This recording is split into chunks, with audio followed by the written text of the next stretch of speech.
With كثير من أهل الكتاب لو يردونكم من بعد إيمانكم كفارا حسدا من عند أنفسهم من بعد ما تبين لهم الحق فاعفوا واصفحوا حتى يأتي الله بأمره ان اللہ علی کل شیء قدیر۔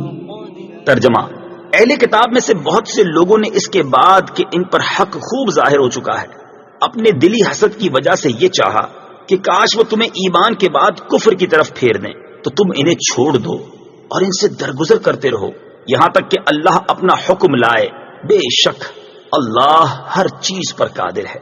ود کثیر من اہل الکتاب، بہت سے اہل کتاب نے چاہا۔ تفسیر صراط الجنان میں ہے جنگ احد کے بعد یہودیوں کی ایک جماعت نے حضرت حذیفہ بن یمان اور عمار بن یاسر رضی اللہ تعالیٰ عنہما کو معاذ اللہ مرتد ہونے کی دعوت دی۔ ان بزرگوں نے سختی سے رد کر دیا اور پھر حضور اقدس صلی اللہ تعالی علیہ وآلہ وسلم کی خدمت میں حاضر ہو کر اس واقعے کی خبر دی۔ حضور پرنور صلی اللہ تعالی علیہ وسلم نے فرمایا تم نے بہتر کیا اور فلاح پائی۔ اس پر یہ آیت نازل ہوئی، حسدا، حسد کی وجہ سے۔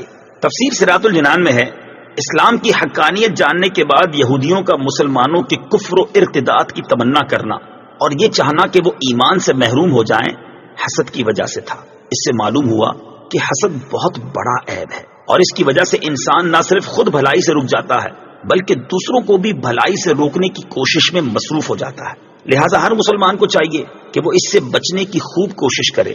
ابو داؤد شریف کی حدیث ہے، حضرت ابو ہریرہ رضی اللہ تعالیٰ عنہ سے روایت ہے، رسول اللہ صلی اللہ تعالی علیہ وآلہ وسلم نے ارشاد فرمایا حسد سے دور رہو کیونکہ حسد نیکیوں کو اس طرح کھا جاتا ہے جس طرح آگ خشک لکڑیوں کو یا فرمایا گھاس کو کھا جاتی ہے۔ حضرت وہب بن منبہ رحمۃ اللہ تعالی علیہ فرماتے ہیں حسد سے بچو کیونکہ یہ پہلا گناہ ہے جس کے ذریعے آسمان میں اللہ تعالیٰ کی نافرمانی کی گئی اور یہی پہلا گناہ ہے جس کے ذریعے زمین میں اللہ تعالیٰ کی نافرمانی کی گئی۔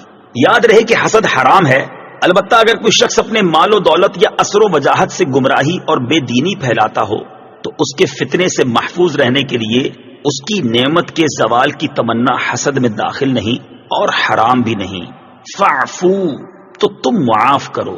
تفسیر صراط الجنان میں ہے کفار کے ساتھ جنگ کے ذریعے بدلے لینے کی بجائے نرمی کی تمام آیات کا یہ حکم ہے کہ وہ جہاد کی آیتوں سے منسوخ ہیں، جیسا اس حکم کے آخر میں خود فرمایا یہاں تک کہ اللہ اپنا حکم لائے، اور وہ حکم جہاد و قتال کا ہے۔